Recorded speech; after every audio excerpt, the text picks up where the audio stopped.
I spoke to the American people about what we would do. I said there would be no troops on the ground. I said that we would not be carrying the lion's share of this operation, but as members of NATO, we would be supportive of it because it's in our national security interests and also because it's the right thing to do.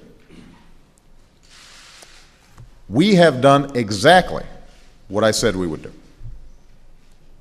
We have not put any boots on the ground, and our allies, who historically we've complained aren't willing to carry enough of the load when it comes to NATO operations, have carried a big load when it comes to these NATO operations. And as a consequence, we've protected thousands of people in Libya.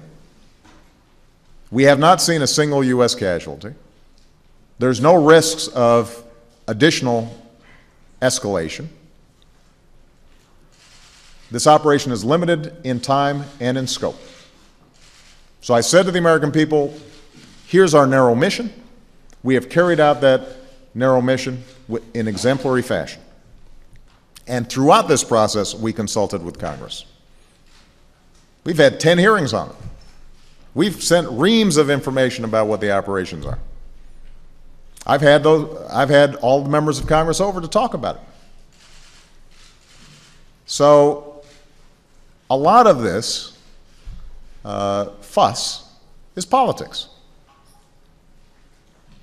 And if you look substantively at what we've done, we have done exactly what we said to do under a UN mandate, and we have protected thousands of lives in the process. And as a consequence, a guy who was a state sponsor of terrorist operations against the United States of America is pinned down, and the noose is tightening around him. Now, when you look at the history of the War Powers Resolution, it came up after the Vietnam War, in which we had 500,000 soldiers there, tens of thousands of lives lost, hundreds of billions of dollars spent.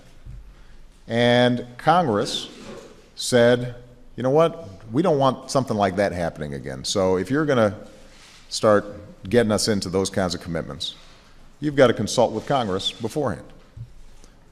And I think that such consultation is entirely appropriate. But do I think that our actions in any way violate the War Powers Resolution? The answer is no. So I don't even have to get to the constitutional question. There may be a time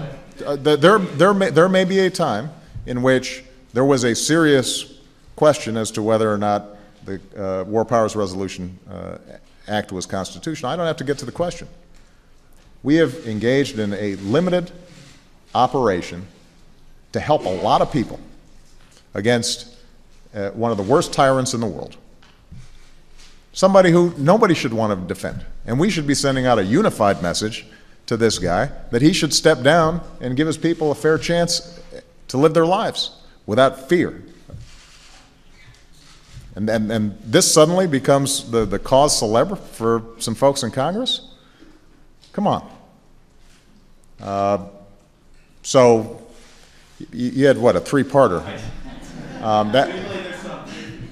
What are the other two? There is a question about the constitutionality of the I'm just saying I don't have to reach it. That's a good legal answer.